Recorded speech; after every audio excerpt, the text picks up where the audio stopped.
Alrighty guys, it's time for another silver update.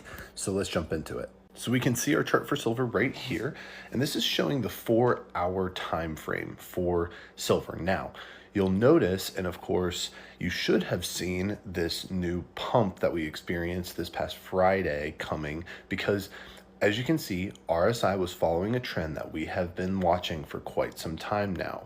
Then we broke that trend this Wednesday. And then from there, things escalated beautifully, just like we would hope to see another run up, because we reclaimed some EMAs that we had lost. Of course, as I've mentioned before, we've been kind of falling under our 50 EMA, just bouncing down off of it negatively. But here we can see we've reclaimed that, so that is now a done deal. And of course, really altogether, we've reclaimed every single EMA, which this is the first time this has happened since late January when we had our initial plunge.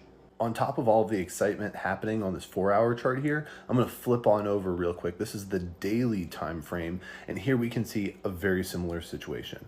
We have now officially reclaimed all of our EMAs, and we are heading upward, closing above the 20 EMA.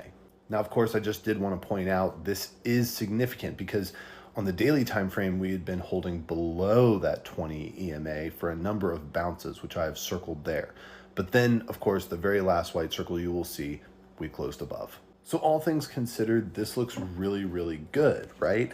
And it kind of makes sense, because if we look at the world and what's going on around the world, especially in Iran, in my opinion, all of it starts to piece together. Because as we know and talked about in our update yesterday with the market at large, we know that the US is preparing for a military operation or potential war with Iran.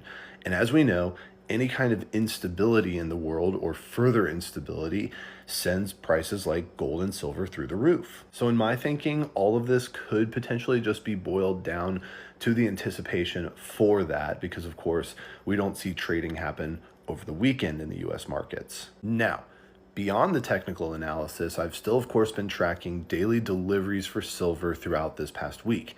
And I have to say, things still don't look really great, because overall, there were some days, like one day where we had 50 stops and issuances for silver, or movements of contracts of silver, and that's pretty significant. But other than that, guys, we have had very little movement in our actual daily deliveries for silver. Now, of course, this does kind of line up with what we might maybe expect, because price of silver has been pretty stagnant, right? So ever since the big flush where the house took crazy amounts of silver and hoarded it for